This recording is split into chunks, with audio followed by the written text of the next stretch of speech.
It was a sunny day. After jumping in muddy puddles, Peppa and George came home to play with their toys. Suddenly they heard a strange noise. Again. For about a month now, Peppa and George haven't felt comfortable at home. Their parents don't notice anything unusual, but they are very concerned about their children. They complain of a strange feeling. They say the house is haunted. Of course, Daddy Pig wrote it all off to the children's fantasies. They must have seen something on TV and got scared. But still, something had to be done to calm them down. When Mummy Pig took the children to the kindergarten, she consulted with Madame Gazelle. She said that in such cases it was better to create a cozy atmosphere at home. In time, they would just stop being afraid. And they made the house cozy. They hoped it would be over soon. But it only got worse. The children haven't admitted which one of them tore up the picture. They became more nervous. And Mummy Pig became very absent-minded. She started to lose things all the time. By lunchtime, Mummy Pig found that they had no food left. It seems that because she was stressed, she had forgotten to buy food. So they all went to the supermarket.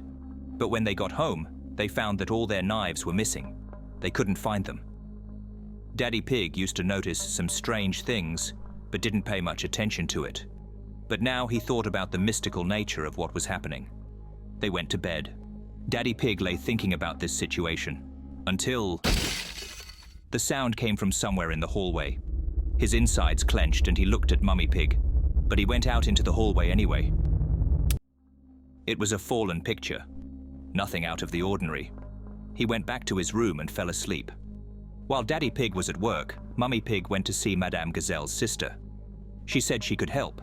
It was her last hope. In her room, she sat down in front of her and started fortune-telling with a magic ball. Everyone thought she was just a bit of a freak, but she spoke of herself as a psychic. She immediately realized that the house was haunted. To rid the house of the curse, she needed to put a candle burning in the house and recite a spell. She sold everything needed. Daddy Pig was not happy that Mummy Pig had spent a lot of money on a quack without his knowledge, but still sat at the table.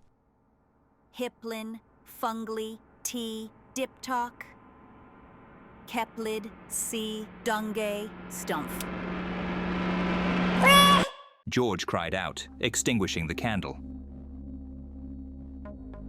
They were terrified, but soon the electricity returned. They decided that the ritual was done and now they could live in peace. But George was the most frightened of all.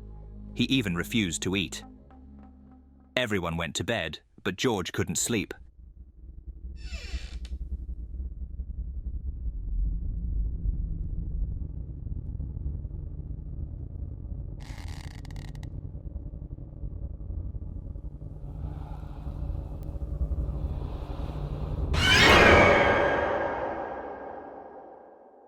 The next morning, Mummy Pig called George for breakfast. He slept longer than usual today. He was lying in bed covered in dust. When he woke up, he was very frightened, saying something about a monster. But Mummy Pig thought he was just stressed out from last night. Daddy Pig, I told you not to wear muddy shoes home after you jumped in the puddles.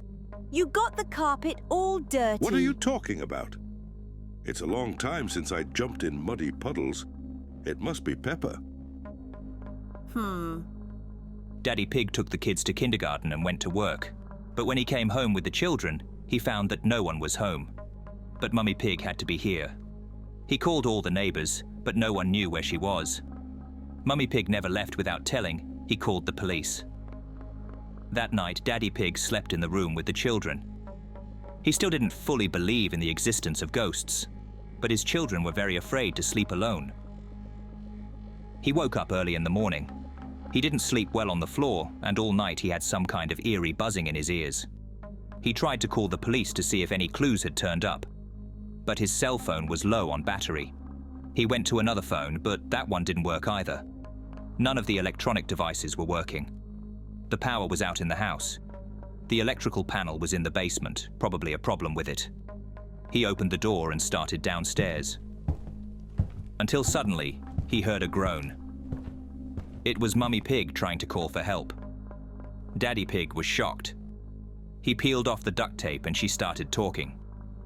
It was all Grampy Rabbit. He had settled in that dusty basement, stealing food. He was the one who'd been walking around the apartment at night. He's mad. He kidnapped her and...